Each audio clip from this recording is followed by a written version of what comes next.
family. If this is your first time here and if you've been subscribed to me for a long time, I am so glad to be back posting here like I've been meaning to. It was really hard to do without you guys knowing that I was expecting, because pretty much all things that we did revolved around me being ill, and it would have been a dead giveaway. But to recap these past 13 weeks, it has been such a blessing from the day that we found out I was pregnant. It was so exciting. I started to notice right away tons of fatigue. So I've been so tired, but after I found out, that was really the only big symptom that I had until about 5 weeks along. I did experience some bleeding. I called the hospital and they said that that was pretty normal because the uterus is very vascular, so to have some bleeding very early on, it could be implantation bleeding, and not to worry. And then a few weeks later, I started bleeding a lot. The doctor wanted to see me in to get my numbers checked. They checked something called HCG, which is supposed to rise at the very beginning of pregnancy. It's checked twice over a period of 48 hours. And I called the doctor and they said that my numbers weren't rising the way that they like to see them. But they did want to have me in for an ultrasound. And when I went there, you guys, like, I just wanted everything to check out. Like, I just wanted to go in and for it to be okay. When the ultrasound came up, there was a baby, and a beautiful little baby, and I could see the arms, and I started crying, and there was a heartbeat, and it was just this moment of relief and thankfulness and just all of these things together. But the doctor did say that the baby was measuring behind. The heartbeat wasn't where they wanted to see it. I believe the heartbeat was like 115, and they like to see higher than that, I guess. They also found something called a subchorionic hematoma, which is basically a bleed in the uterus. It occurs in about 1% of pregnancies, and it's the most common ultrasound abnormality that you can see.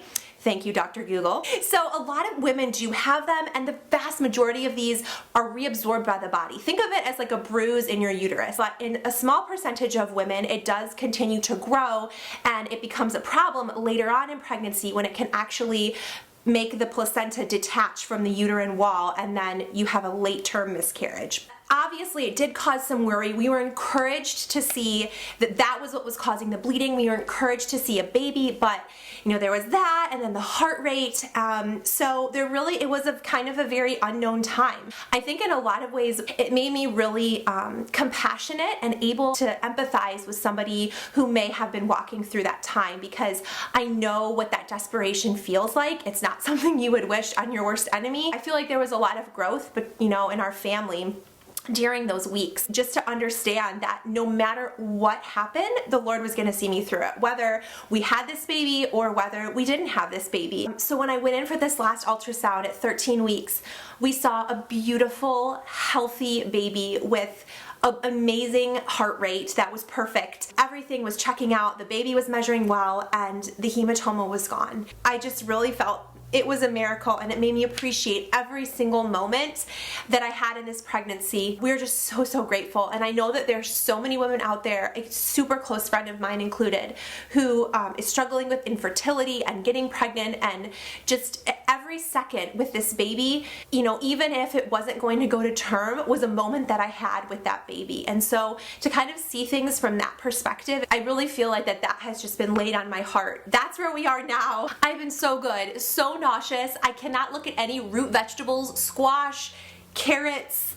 I literally start gagging. I have not written down anything. With Carson, I kept meticulous notes. With this one, nothing. You don't have as much time. You really don't. I'm excited now that I can vlog on this channel. I can't vlog when I feel like I can't share everything. Does that make sense? And of course, don't get me wrong, there are things that we keep private as a family for sure, but I feel like I can vlog so much more freely, having you know such a big part of what is going on in my life, and really the backstory behind it, because I think that affects things too. That's my hope anyway. I have no idea when you're gonna get another pregnancy vlog, if you will, how it's gonna look, how I'm gonna vlog. It is just fly by the seat of your pants on this channel, and you know what? I like it that way. I will catch you guys in the next one. Bye!